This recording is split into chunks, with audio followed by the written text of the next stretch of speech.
Hi, everyone.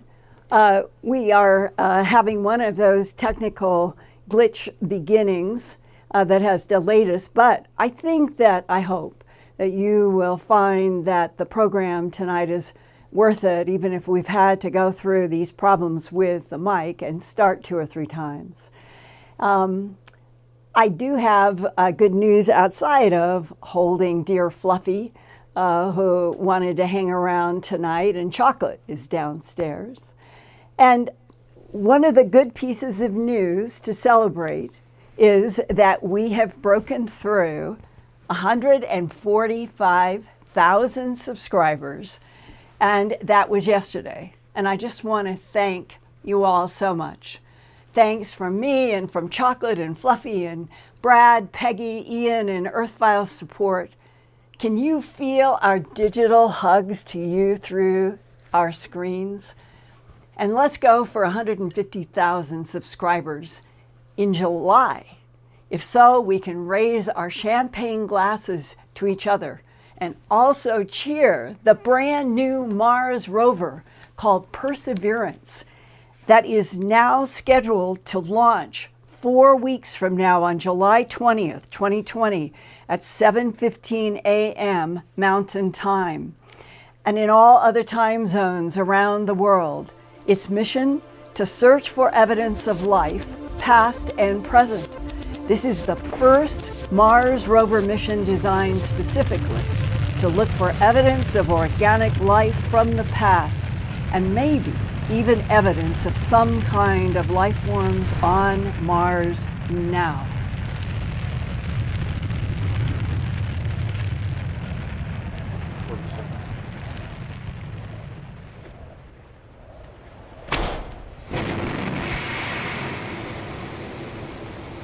Linda, am I going to ask you the chupacabra question tonight? Later?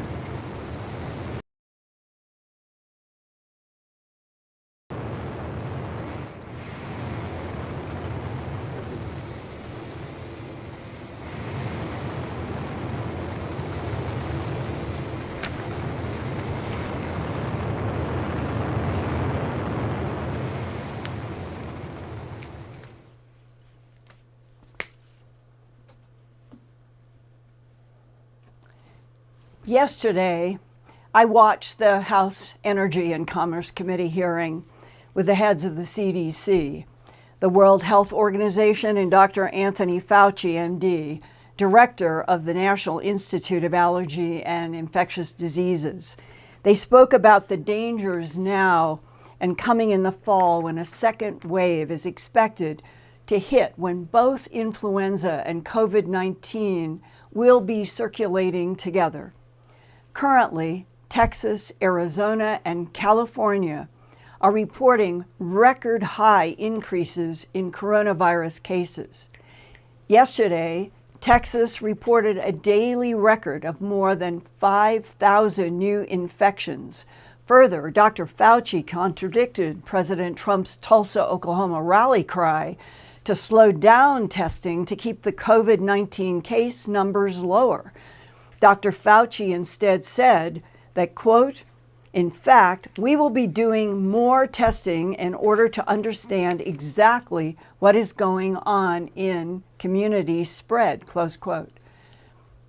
Dr. Fauci expressed deep concern about the next 2 weeks, this week and next week, to see if there are big surges in new cases and deaths in states such as Florida, Texas, Arizona, and other regions that have opened up too quickly without mandatory face masks, social distancing, and contact tracing. And as of tonight at 6 p.m. Mountain Time, the United States total confirmed COVID cases are now at 2,463,226, with 124,281 total deaths. My prayers to everybody around the world and here in the United States for protection for all of you from COVID. And think, every time you're going out or going anywhere, and even though it's a hassle, about wearing a mask. Think of the people that you love in your life, from family to friends to others, and that wearing a mask is helping them. Just think of it that way, and you in return are helped by other people who are wearing masks, because this coronavirus is treacherous. Now, I would like to go back to my broadcast last week to help clear up some confusions before we go forward with a second part, as I told you, with retired U.S. Army intelligence analyst Edward Keith Abbott. And now this is about what he learned about ETs and UFOs at Schofield Barracks, Hawaii, and from people who were working in the Kunia Tunnel in Hawaii, plus a near-death experience that he had in 2018. And that's when he had emergency heart surgery for 5 bypasses. We had hoped this week, before this broadcast, that he and his 22-year-old son Tobias, who was with him in Hawaii when he saw that strange bat butterfly wing thing in the sky and got the 3 photos. I've talked with Tobias, who remembers it all. We were hoping that we could share with you a video of the father and the 22-year-old son talking about what happened back in November of 2008, or they weren't sure of the month exactly, but in 2008. But the sad news this week is that Eddie became very sick again this past weekend and was hospitalized on Monday, June 22nd, with more heart and blood pressure problems. And you will hear in a few minutes why Eddie Abbott told me during our 2-hour interview 2 weeks ago that he is not afraid if it is time for him on this side of the veil to move on. But first, I'm going to share with you some of Eddie's comments and clarifications after this last week's June 17th Earthfiles broadcast. Edward Keith Abbott, at an older age than most, at 34, entered the U.S. Army in 2006. He did basic training at Fort Leonard Wood, Missouri. He wanted to be an intelligence analyst and was sent to Fort Huachuca, Arizona for 16 weeks of training from March to September of 2006. Briefly after that, he was sent to Fort Campbell, Kentucky. There, he was attached to the 5th Group Special Forces, where he could have a beard. That's where Eddie Abbott was photographed wearing this Army camouflage fatigue shirt and the black beret, which was the primary headgear for all United States Army troops, then worn as part of the Army service uniform. He was also allowed to grow a beard in the context of his Special Forces status. Next, after Fort Campbell, Eddie was assigned to the one place that he most wanted to work, at S3, the 500th Military Intelligence Brigade at Schofield Barracks on Oahu, Hawaii. He arrived there in early 2007 with his wife, their 3 girls, and 1 boy, Tobias, who was in grade school. The S3 building at Schofield Barracks was not far from the famous Kunia Tunnel run by the National Security Agency that listens to the world through advanced satellite systems inside the large, branching, and highly classified tunnel built into a hill, designed to look like a farm during World War II. Eddie's S3 colleagues knew others who worked in the Kunia Tunnel, and periodically there would be whispered discussions about UFOs and ETs. In 2008, Eddie's then wife and 4 kids lived in a house near Eva Beach, a few miles south of the NSA's Kunia Tunnel and the Army's Schofield Barracks. The whole family was outside at a table where Eddie and his wife were relaxing with cigarettes when Tobias yelled, "Dad, what is that in the sky?"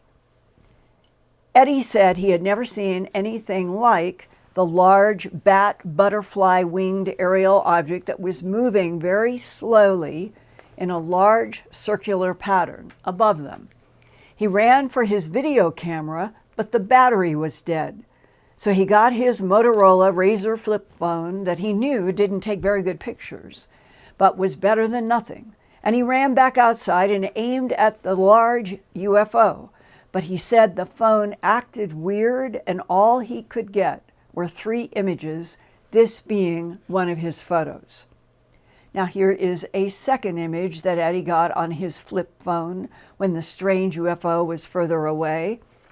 And here is a third, closer, but more out of focus frame that Eddie got on the Razr flip phone.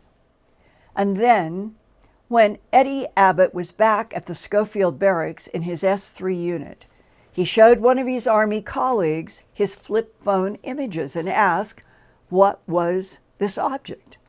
He had no idea that taking photos of that UFO and asking about it would lead to the commanding officer ordering that Eddie's Razr flip phone be brought to him.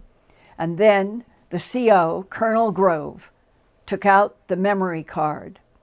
On instinct, though, before he had gone to see Colonel Grove, Eddie had transferred the 3 flip phone images to his home computer right after he took them. So when the CO got the flip phone and took out the memory card, Eddie knew he still had at least a copy of the originals on his home computer. Colonel Grove did give the phone back to Eddie without the memory card. And then, in 2009, just a year and a couple of months later, Eddie was badly hurt with a head wound that caused him to retire from the Army.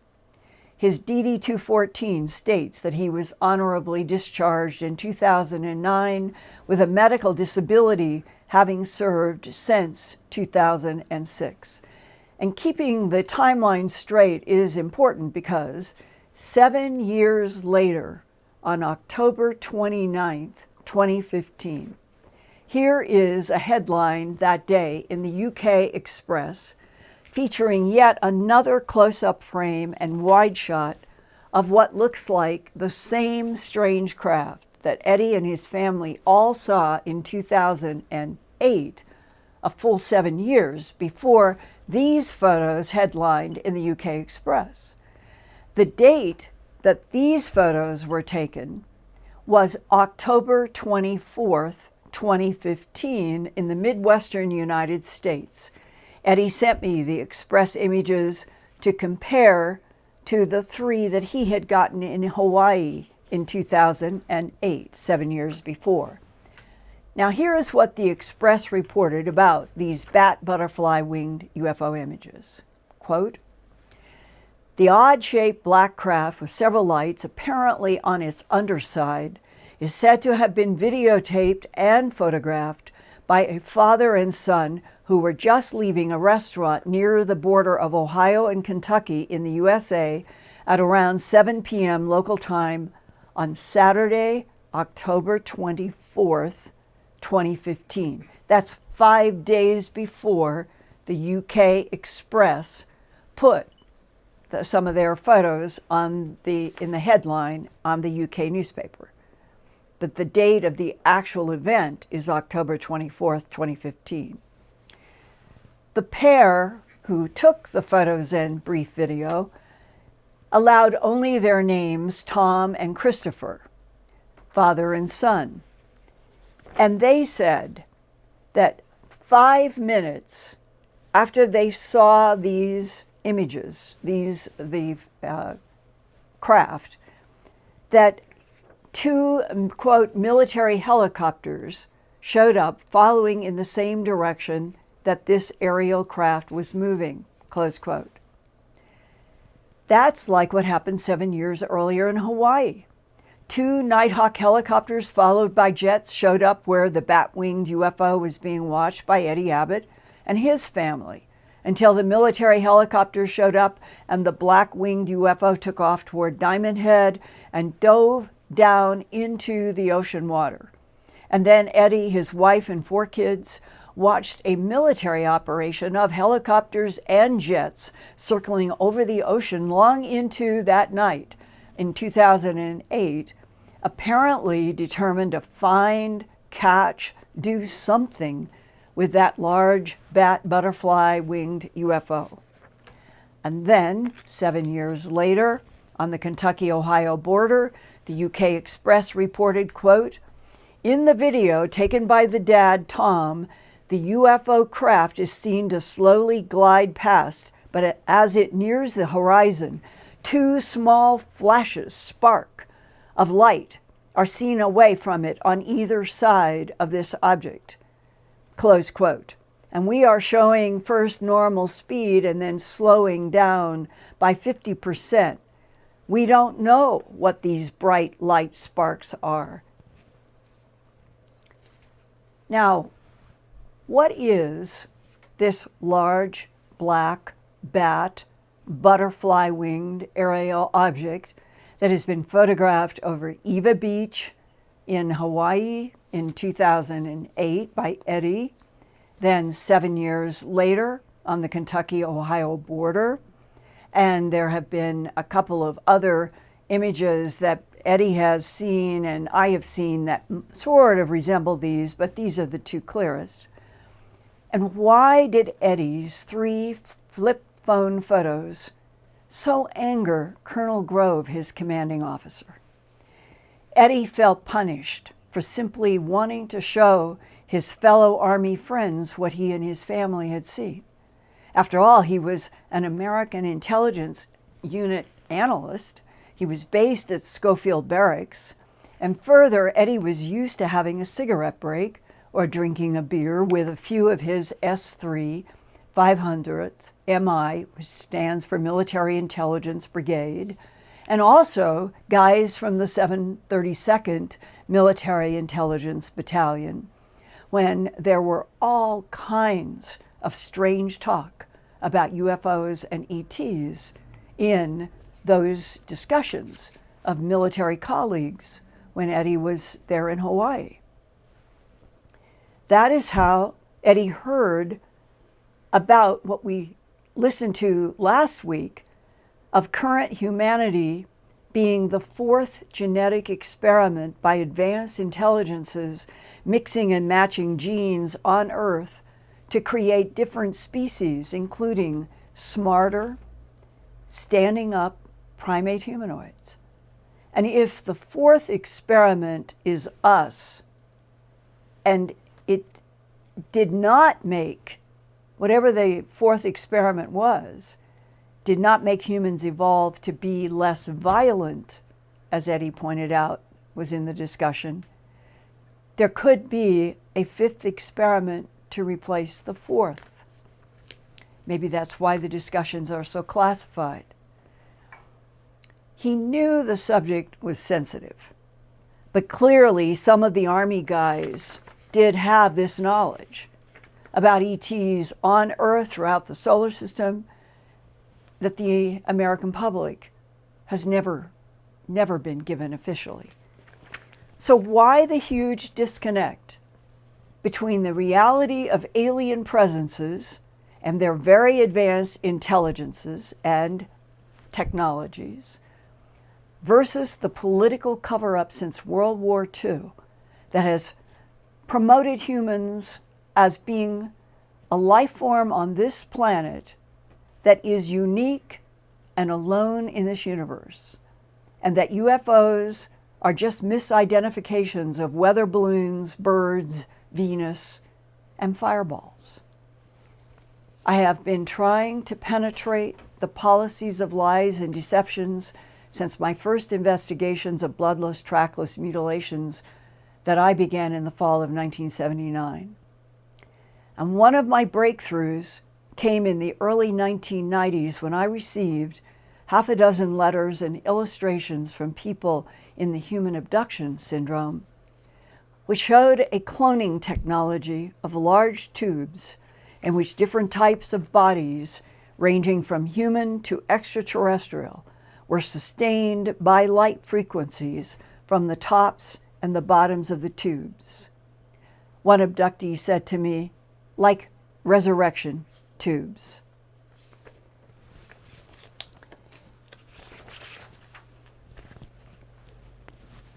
And in my third book, Glimpses of Other Realities, Volume 2,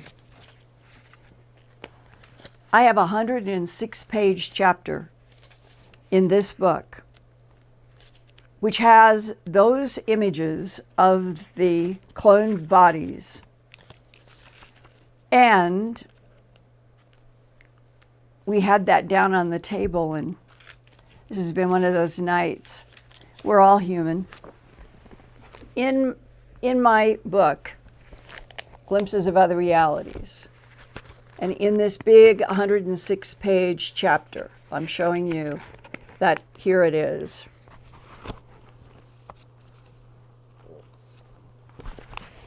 That in this book, that was first published in 1998, that's 22 years ago, that it goes into all of these issues having to do with cloning, making hybrids, evolution, genetic manipulation on the Earth through half a dozen people in the human abduction syndrome who have been exposed to this and who have seen these tubes.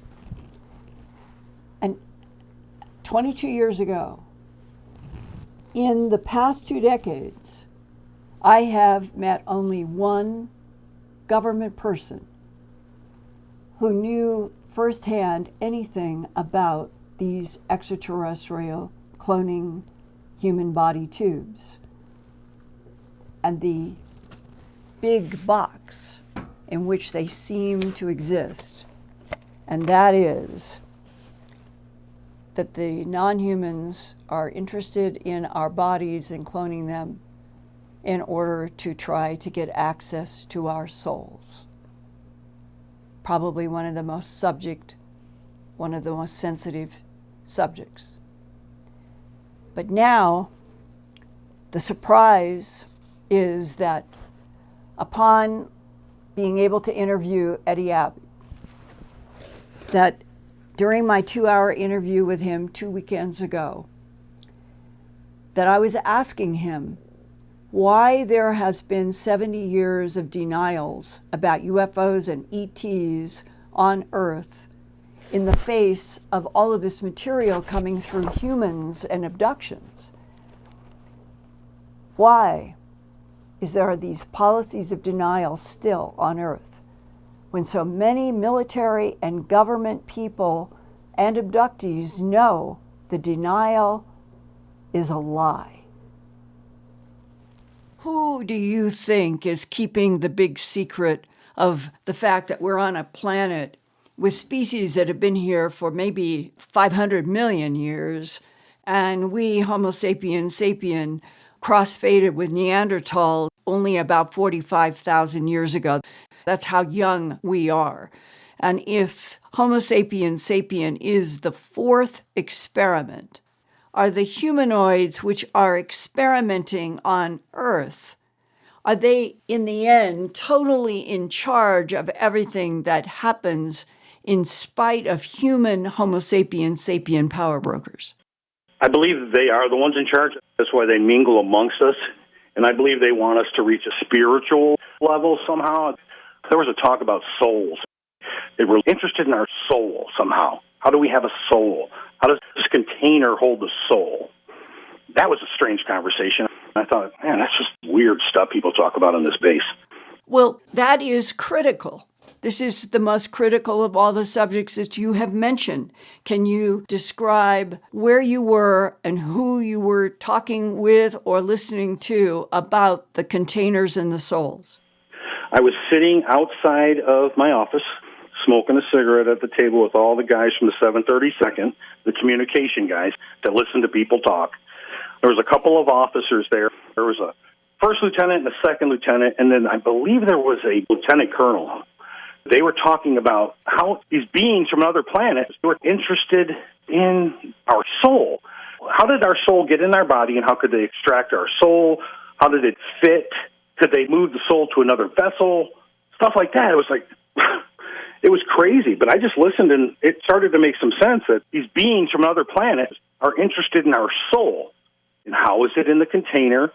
And they could repair our containers and do all kinds of stuff to us, but they couldn't get our soul.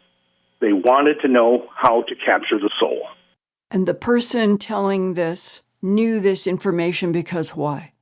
Because he worked in the Cunilla Tunnel, and he was one of the officers that listened to otherworldly communications, and he had, I think it was 18 years of service in intelligence.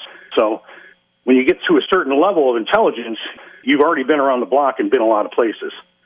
So he knew firsthand that they were looking to find out how to get our souls out of our body, if they could capture our soul.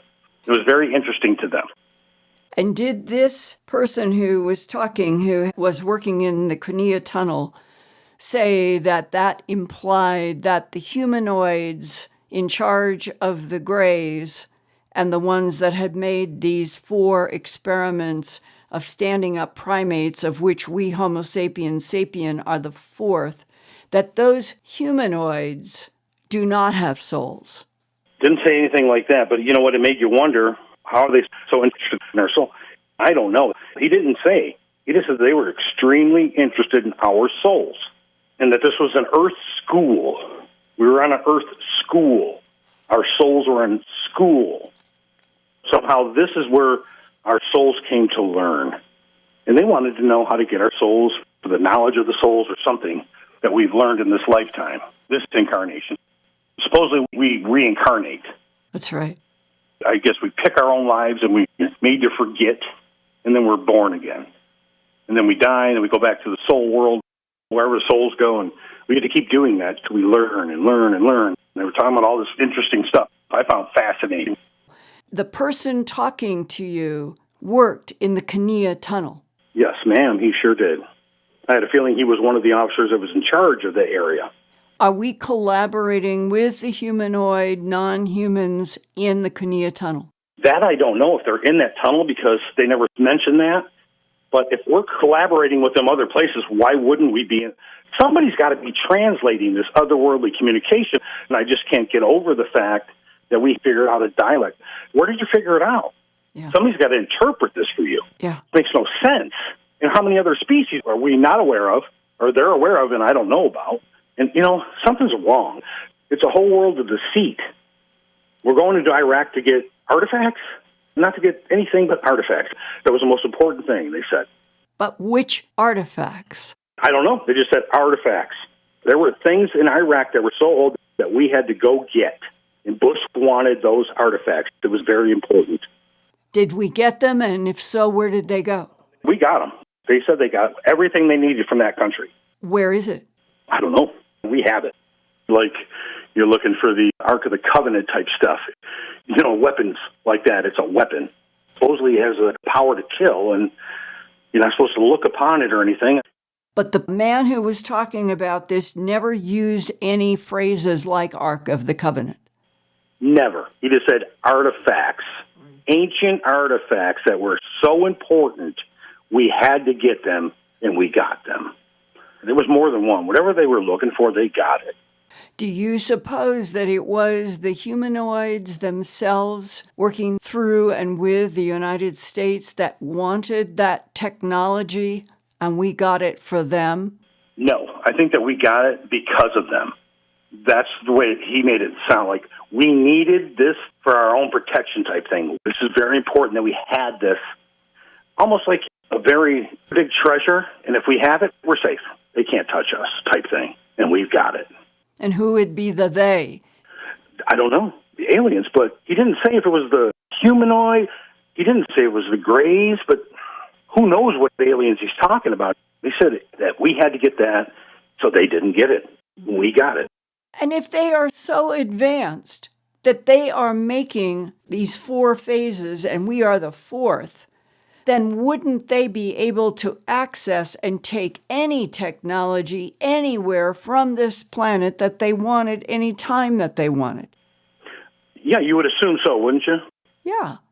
Unless there is something that they are up against and they are using humans in some kind of an interface with something that they can't control or is fighting them? That's the question. It's got to be a completely different race. It's a threat. You're very right. If the ball of wax is this big, how big is it really? It's like looking through a keyhole. How big is it really? What is really going on here? Did the officer who was talking about the body containers and the souls and the interests of the non-human humanoids in our souls bring up anything about the avatars of history, including Christ, Buddha, Krishna, Mohammed, or others? No, I know there's a God. I died. I had heart surgery, 5 bypasses. I died. And I know there's a God because I was on the other side. Where did that happen, in what year? November 2018 at Henry Ford Hospital in Clinton Township. I went in with some chest pains. I was laying sod. My chest tingled and it was cramping. It hurt so bad I'd vomit. Then I kept laying the sod and I kept stopping and vomiting. And the next day, went to the doctor, my doctor for 20 years. Dr. Horrigan, I think I need a stress test. Something's going on where I'm puking. I walked in that treadmill for 7 minutes. They stopped it. ER right now. 5 bypasses at 47 years old. I remember they had to shave my whole body. And that was like moments before they gave me the anesthetic. And I remember the lady shaving me. And I was, I never had anybody shave my whole body. And I remember they started to wheel the bed towards the desk. And I said, listen, everybody, if I die, it's okay. I know that you're going to do the best job you can. God and I have already got an agreement, and I've made my peace with God. Everybody's like, you're too young. We're not going to let you die. And the anesthesiologist said, listen, man, I'm going to give you some good stuff right now. You're not going to die. I want you to count backwards from 100. So I remember saying 100, 90. That was it. Next thing you know, it's black. I enter a room, which is almost shadowy. It was black in there. It was dark, almost like the lights were dimmed. And a lady was in there. She was made out of light. And she said, it was not my time, and I have to fulfill my soul contract. I had to fulfill it. It is not my time to come yet. And then, boom, I remember being completely dark. I remember hearing voices and a tube down my throat. And I remember thrashing about and then going back out again. Can you describe more the Lady of Light? She had a woman's voice. She looked almost like a transparent person, but not. She had a whole body, but it didn't look like my body. She was like glowing, and she was beautiful, but she was different than me. It was like almost perfection, that perfect sculpture. That's what she looked like, but she was light. She shined light from her body. What color? It was a bluish white. It was just beautiful. And I wanted to stay there because she made me feel so welcome. But it was so brief. She's like, it's not your time. You have to fulfill your soul contract. I know I died. 5 bypasses. They must have lost me. And then Dr. Harrington's the one that did my surgery. We got you, big guy. We brought you back. You're here. You're breathing. I told you I wouldn't let you go. As you were looking at the lady made out of light, was she translucent the way that we can sometimes look through a hologram? Very much so. That's how she appeared to me. But I also felt like I was too. I felt like I was like her, but I couldn't stay there with her. It was just really odd, like I knew her. And if you were thinking of an actress that might be closest to the face that you were looking at, who would that be? Remember when Meryl Streep was real young? Yeah. Kind of like that facial structure of Meryl Streep, but just flawless. It was just beautiful. And could you see her eyes in terms of color? White. Everything seemed white. There was no color except for that blue and that white light she had. And her eyes seemed to be white. I could recognize, like, I've seen this before. I'm home. Really weird. I didn't want to come back, but I had my kids, and, I raised 9. So I guess I'm needed here. Have you ever had a vivid dream in which the Lady of Light reappeared? I had a dream of 3 men made out of white light, and they were around a table, and I was walking to the table.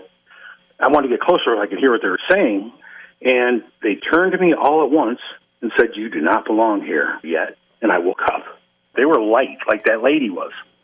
When you think back to the discussion of the officer who was talking about the humanoids that are not Homo sapiens sapien having a great interest in our human souls, and that they are interested in trying to take our souls out of our bodies and perhaps transferring our souls into theirs. Did you ever have a sense that those humanoids are from another dimension and another universe? I had a sense that they were from another universe. From another universe means beyond this universe. Yeah, supposedly they can bend space and time instantaneously and pull space towards the other space and then boom, pop out on the other side, almost like a black hole that they create.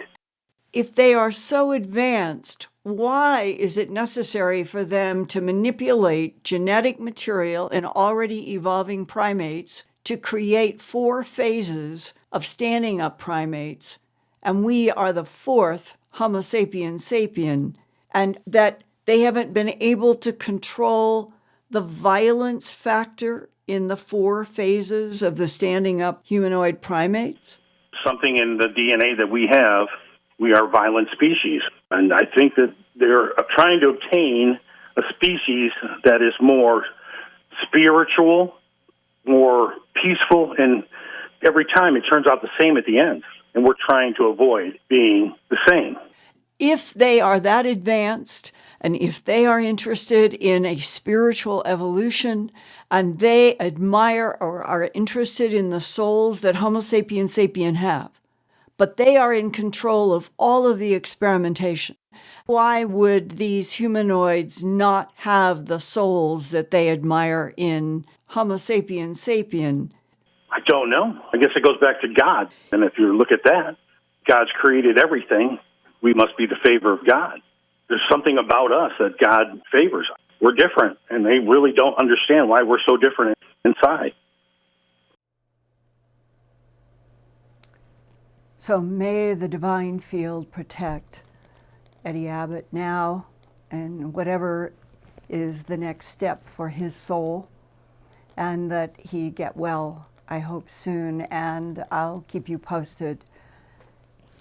But in listening to Eddie and having been through the many deep, long hours of discussion that I was in the early 1990s with people in the human abduction syndrome about the same subject that would be being discussed by people in military intelligence in Hawaii, and that when Eddie said that what he was hearing, beings from other planets are interested in our soul, and how is it a container, and they could repair our containers and do all kinds of stuff, but they couldn't get our soul.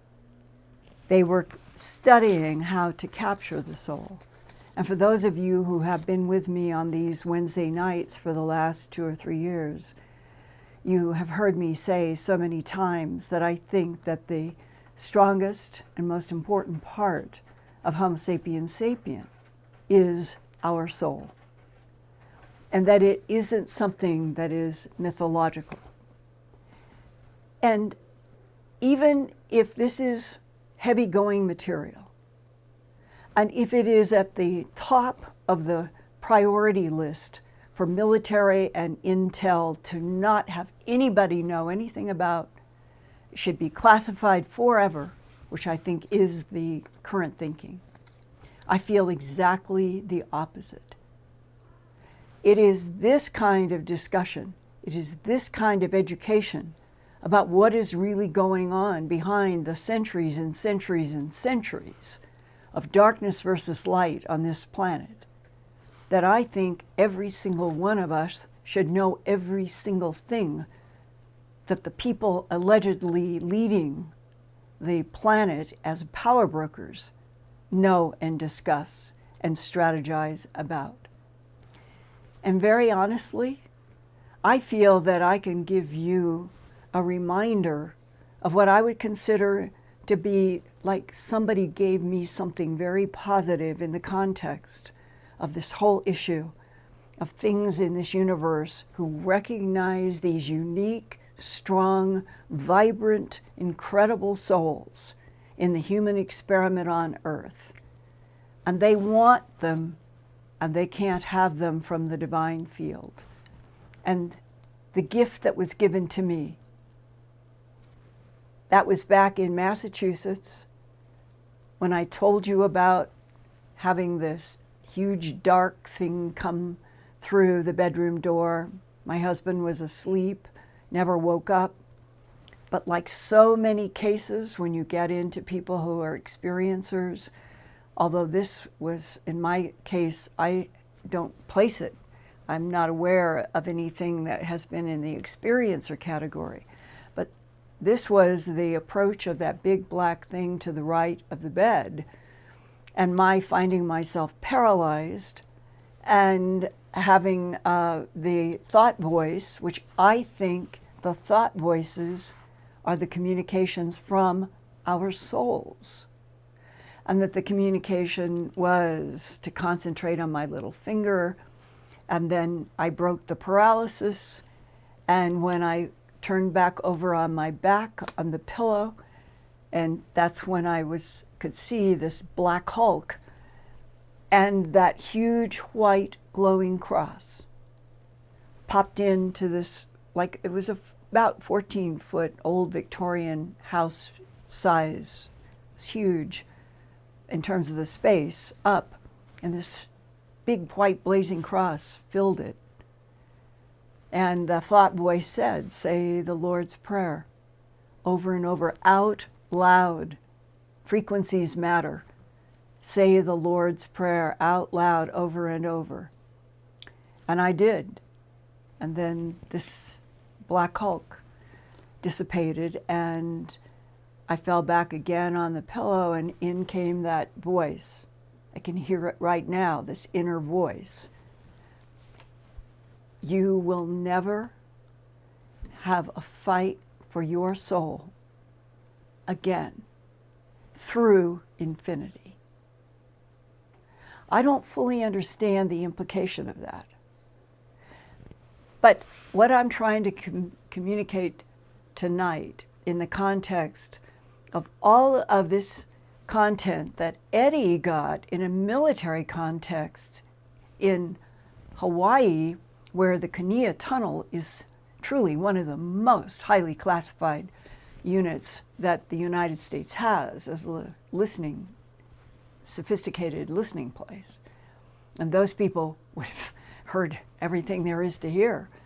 So the fact that he was exposed to these discussions, and that clearly the military did not want this kind of discussion out in the public. But I'm sitting proof that what I feel is that my soul, your soul, human souls, have the ability to react, have the ability to respond and communicate in these thought voices.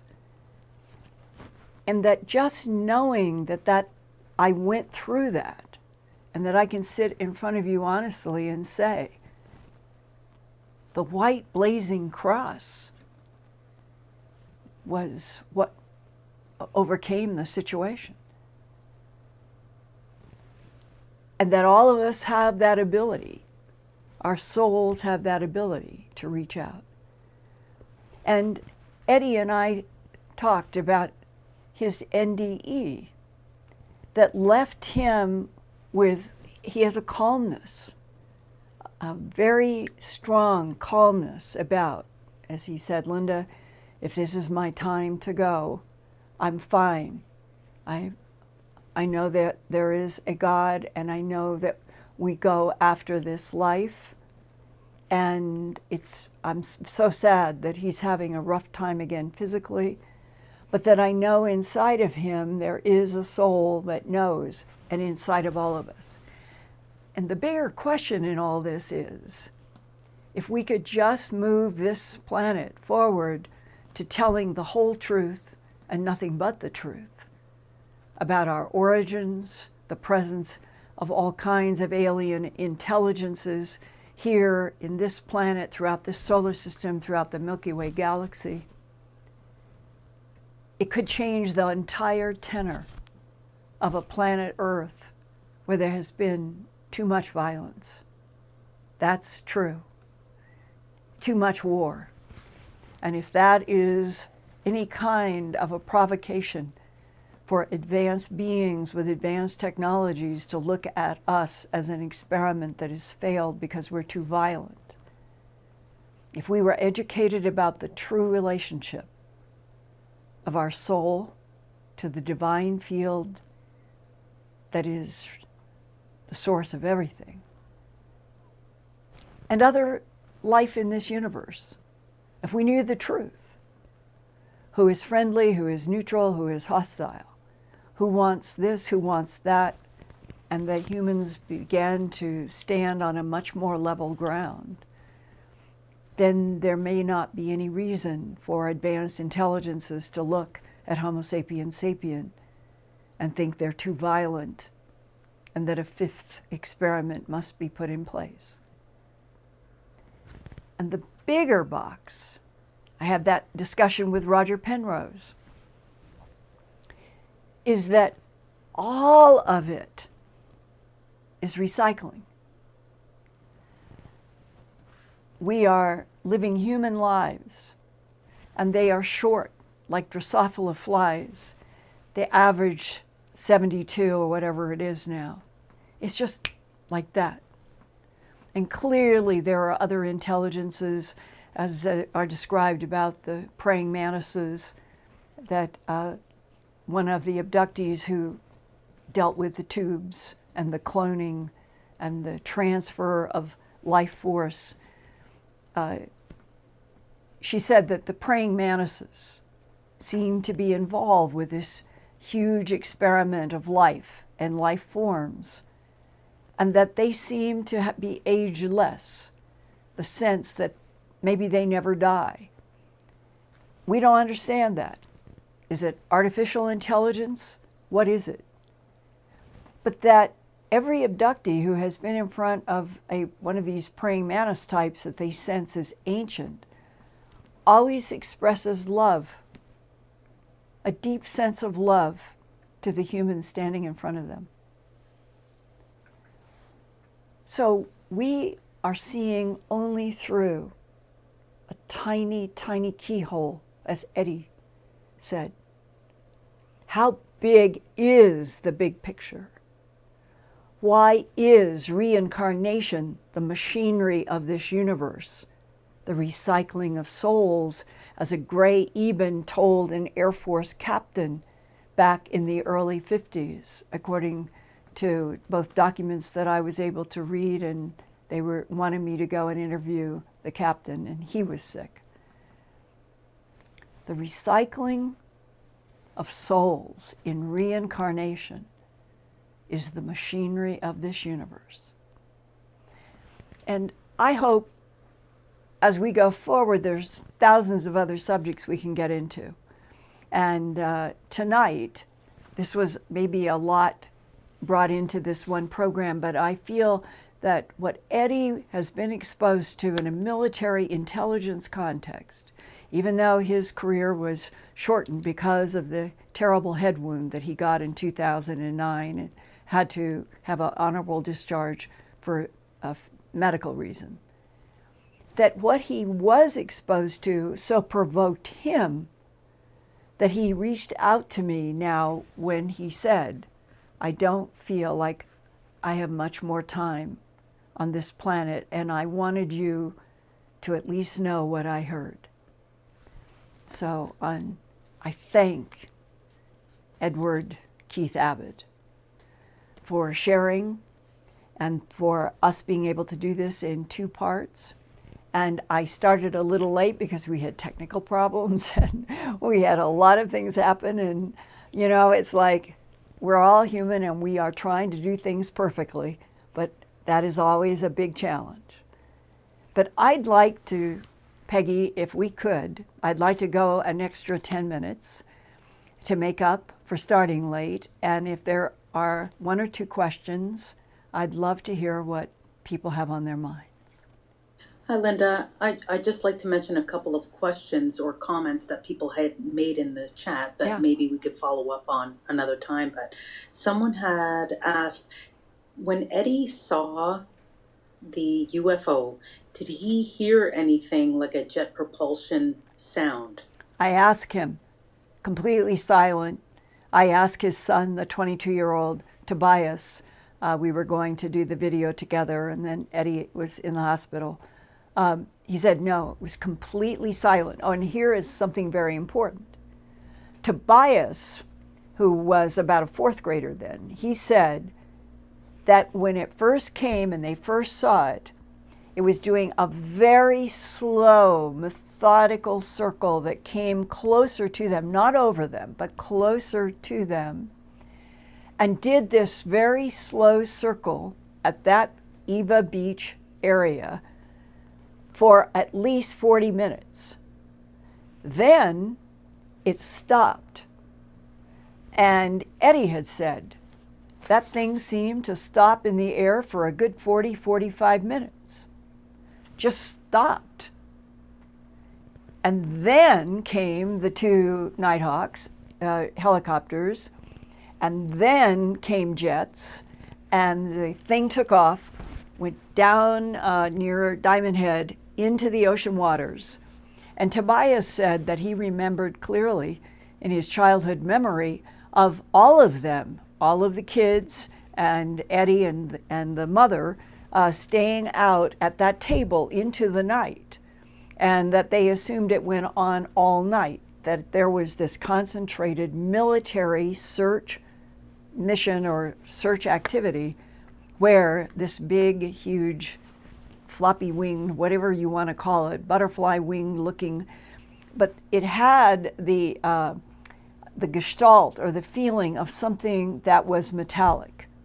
That's what they said. That's what Tobias also, that it was a machine or it was something that was mechanical. And when it went down into the ocean, our military forces did not let up till late. I don't know if they went to bed finally, but Tobias had the impression that it went on most of the night. And they don't know. They do not know whether there was something that was retrieved. Why did the military chase whatever this object was down to the ocean and then stay there into the night? It's a very good question, but not one sound. And that was 45, that would be 90 minutes that object was in the sky, up not too far from where Eddie and his wife and the kids were on Eva Beach. Another. So someone was also asking, when Eddie was talking about his near-death experience, could what he have seen been an Anunnaki or an interdimensional being? It is very interesting, his description of something that is all white, even the eyes, and is beautiful, and the features are detailed enough that he could compare it to Meryl Streep. And I think all of us understand that kind of chiseled classic face. And when I think back through the panoply of interviews with people having encounters with things that are sort of translucent or you can see through them, that she was all white, but when I said, could it be a hologram, he was considering that as something like a possibility. But the other thing that makes Eddie's description very interesting, because the holographic projection has been described as ET technology so advanced that the human mind cannot discern from the world around us. I've heard that since 20 years ago. So this could be that it is a holographic projection, but that would contradict the whole sense that Eddie had and others have had when they're in the presence of some beings that come into the near-death experience and have communication with experiencers. And in fact, let me read briefly one paragraph that comes from Raymond Fowler, who did all of the 6 books on Betty Andreasson. If you have not read the Betty Andreasson affair case, it's 6 full books, The Watchers, Betty Andreasson. It is one of the more detailed, complex, provokes you to think to your core, those 6 books. Raymond Fowler was running a planetarium in a town and became very interested in Betty Andreasson's case. And I talked with him in depth about Betty's case. I've known Betty Andreasson, have sat with her when she was pounding with her fist. Linda, the key is in our very blood. At the time, in the early 90s, when she was pounding, Linda, the key is in our very blood. It wasn't as clear to any of us then.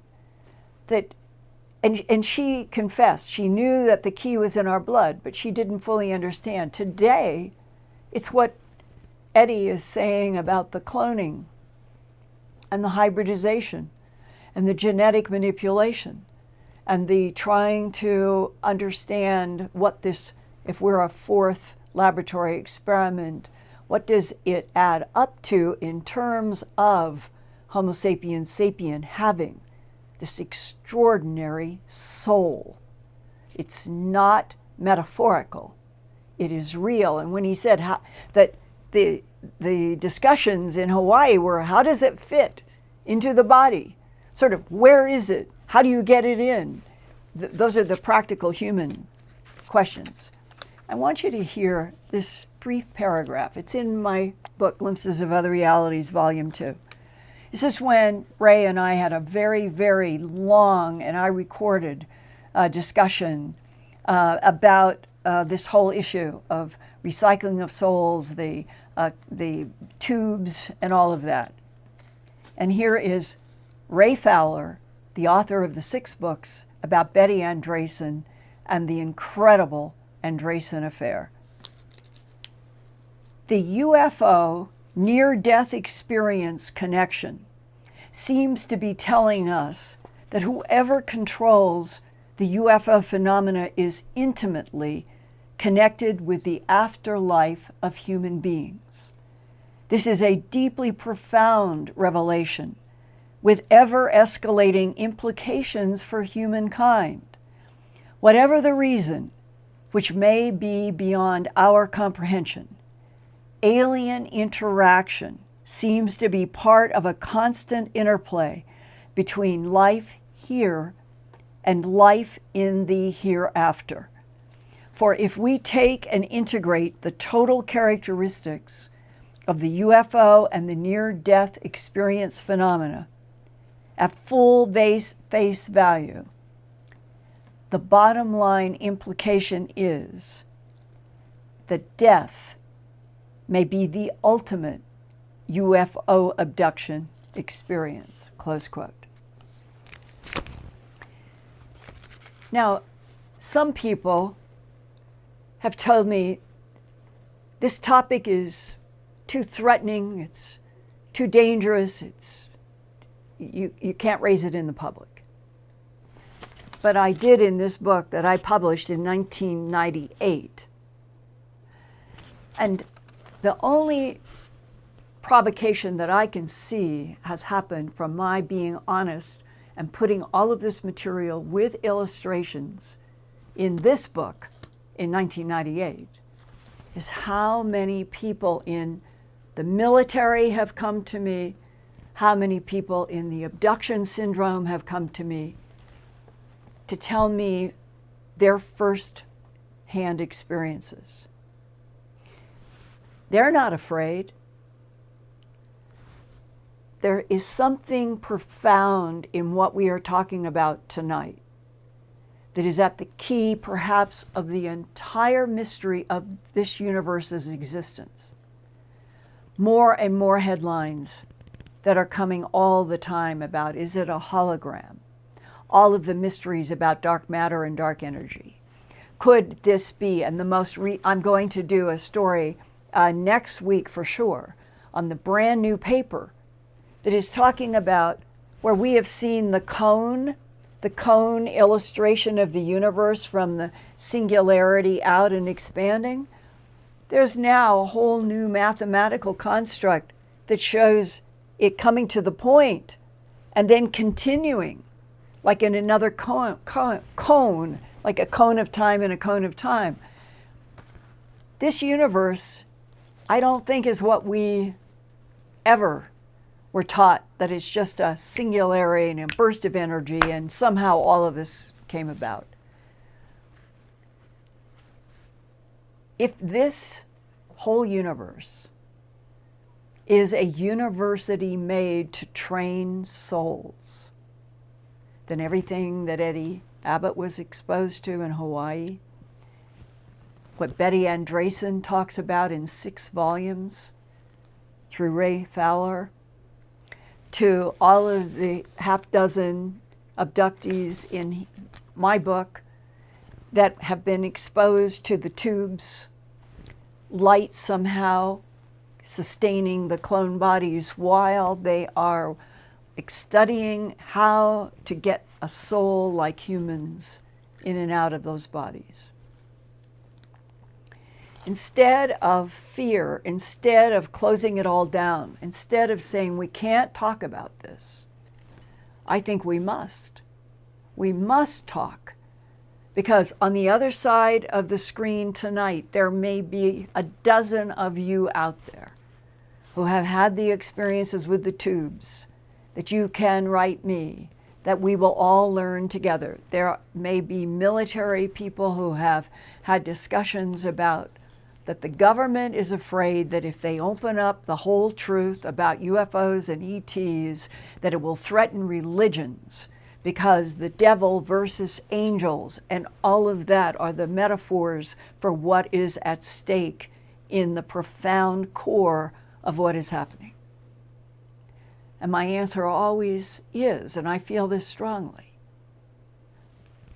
whatever is out there that humans know about, whether they're power brokers, military leaders, doctors, scientists, whoever, you and I deserve to know that truth.